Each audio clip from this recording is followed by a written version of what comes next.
नमस्कार मित्रांनो. नववर्ष सुरू झालं किंवा आपला वाढदिवस आला की आपण सगळेच मोठे मोठे संकल्प करतो. जसे की आता उद्यापासून मी रोज 2 तास जिम करणार, रोज 5 तास अभ्यास करणार किंवा अचानक महिन्याला 50,000 रुपये वाचवणार. पण प्रामाणिकपणे सांगा, यातले किती संकल्प पूर्ण होतात? 4 दिवस, 8 दिवस आणि नंतर आपण पुन्हा पहिल्यासारखे होतो. असं का होतं? आपण कुठे चुकतो? याचं उत्तर जेम्स क्लिअर यांनी त्यांच्या अटॉमिक हॅबिट्स या जगप्रसिद्ध पुस्तकात दिलं आहे. लेखक म्हणतात, जर तुम्हाला तुमचं आयुष्य बदलायचं असेल तर मोठे संकल्प करू नका. अटॉमिक म्हणजेच अतिशय लहान, अणु एवढ्या छोट्या सवयी अंगीकारा. आजच्या व्हिडिओमध्ये आपण या पुस्तकातील ते सर्व महत्त्वाचे नियम सोप्या उदाहरणांसह समजून घेणार आहोत, ज्याचा वापर करून तुम्ही तुमच्या वाईट सवयी सोडू शकता आणि चांगल्या सवयी लावू शकता. जर तुम्हाला स्वतःमध्ये सकारात्मक बदल घडवायचा असेल तर हा व्हिडिओ शेवटपर्यंत नक्की बघा. पहिला आणि सर्वात महत्त्वाचा नियम म्हणजे रोज फक्त 1% सुधारणा. लेखक म्हणतात, जर तुम्ही रोज स्वतःमध्ये फक्त 1% सुधारणा केली तर वर्षभराच्या शेवटी तुम्ही आजच्यापेक्षा 67 पटीने सरस आणि चांगले बनाल. या उलट जर तुम्ही रोज 1% दुर्लक्ष केलं किंवा स्वतःला घसरू दिलं तर वर्षभराच्या शेवटी तुम्ही शून्याच्या जवळ पोहोचाल. आपल्याला वाटतं की एका दिवसात काय होणार आहे, आज व्यायाम नाही केला तर काय फरक पडतो, किंवा आज थोडे जास्त पैसे खर्च झाले तर काय फरक पडतो. पण या छोट्या सवयी चक्रवाढ व्याजासारख्या असतात. सुरुवातीला फरक दिसत नाही, पण काही महिन्यांनी याचे प्रचंड मोठे परिणाम समोर येतात. एका रात्रीत यशस्वी होण्याचा विचार सोडून द्या. रोज घेतलेला छोटा आणि योग्य निर्णय तुम्हाला भविष्यात खूप पुढे घेऊन जाईल. दुसरा नियम आपल्या विचार करण्याची पद्धत बदलतो. ध्येयापेक्षा सिस्टमवर लक्ष द्या. लेखक म्हणतात, जिंकणाऱ्याचे आणि हरणाऱ्याचे ध्येय एकच असते.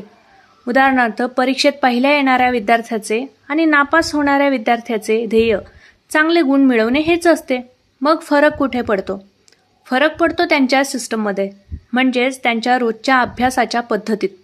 तुम्ही फक्त ध्येय ठरवून तिथेच थांबलात तर तुम्ही सतत दबावाखाली राहाल. पण जर तुम्ही तुमची रोजची सिस्टम मजबूत केली तर ध्येय आपोआप साध्य होईल. जर तुम्हाला श्रीमंत व्हायचं असेल तर मला करोडपती व्हायचं आहे या ध्येयापेक्षा मी रोज पैशांची बचत कशी करतो आणि कुठे गुंतवतो या सिस्टमवर काम करा.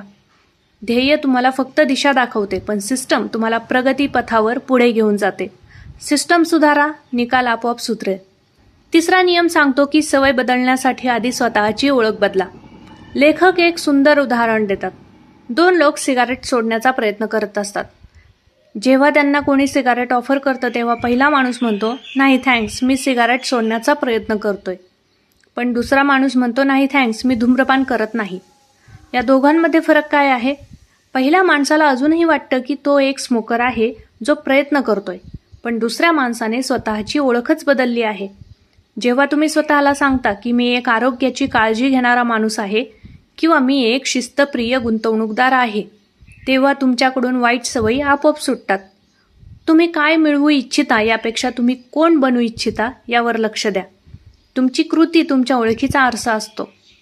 आता आपण पाहूया की प्रत्यक्ष आयुष्यात कोणत्याही चांगल्या सवयीची सुरुवात कशी करावी. लेखकाने याचे 4 सोपे टप्पे सांगितले आहेत. पहिली पायरी, ते स्पष्ट करा.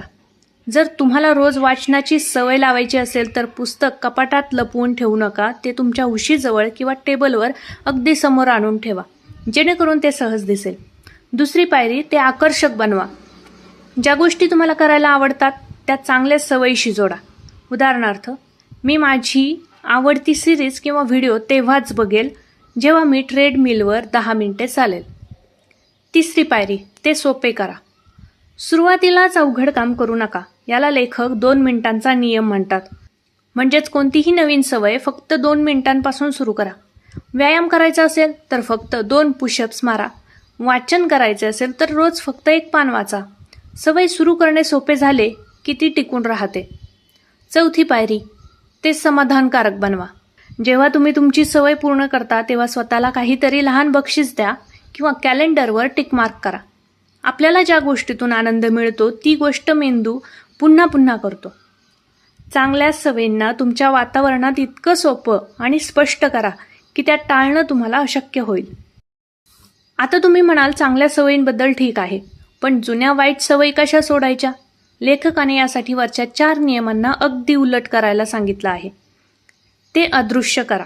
जर तुम्हाला कामाच्या वेळी मोबाईल वापरण्याची वाईट सवय असेल तर मोबाईल दुसऱ्या खोलीत ठेवा किंवा सायलेंट करून कपाटात ठेवा. डोळ्यांपासून दूर, मनापासून दूर. ते अनाकर्षक करा. त्या वाईट सवयीचे तोटे स्वतःला वारंवार आठवून द्या. ते अवघड करा. वाईट सवय पूर्ण करण्यासाठी जास्त कष्ट लागतील अशी व्यवस्था करा. उदाहरणार्थ, जर सारखं टीव्ही बघायची सवय असेल तर टीव्ही बंद केल्यावर त्याची वायर किंवा रिमोट कपाटात ठेवून द्या, जेणेकरून टीव्ही सुरू करण्याचा आळस येईल. ते असमाधानकारक करा. एक हॅबिट पार्टनर शोधा. तुमच्या मित्राला किंवा जोडीदाराला सांगा की जर मी आज वाईट सवय परत केली तर मी तुला 500 रुपये दंड देईल. जेव्हा नुकसान समोर दिसतं तेव्हा माणूस ती गोष्ट करत नाही. वाईट सवयींच्या मार्गात एवढे अडथळे निर्माण करा की ती सवय पूर्ण करताना तुमचा जीव मेटाकुटीला येईल. तर मित्रांनो, ॲटॉमिक हॅबिट्स या पुस्तकाचा हाच गाभा आहे की तुमचं भविष्य तुमच्या मोठ्या विचारांवर नाही तर तुमच्या रोजच्या छोट्या आणि सामान्य सवयींवर ठरतं. आजपासूनच स्वतःमध्ये तो 1% छोटा बदल घडवायला सुरुवात करा.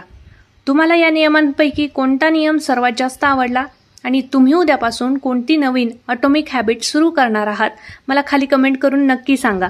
हा व्हिडिओ जर तुम्हाला उपयुक्त वाटला असेल तर लाईक करा आणि आपल्या मित्रपरिवारासोबत नक्की शेअर करा. आपल्या हॅपी फॅमिली फायनान्स चॅनलवर आपण तुमच्या आयुष्यातील प्रत्येक गोष्ट सोपी आणि फायदेशीर बनवण्यासाठी असेच व्हिडिओ आणत असतो. त्यामुळे चॅनलला आत्ताच सबस्क्राईब करा आणि बेल आयकन दाबायला विसरू नका. भेटूया पुढच्या एका अशाच दमदार व्हिडिओमध्ये. तोपर्यंत छोट्या सवयी लावा, मोठं यश मिळवा. धन्यवाद.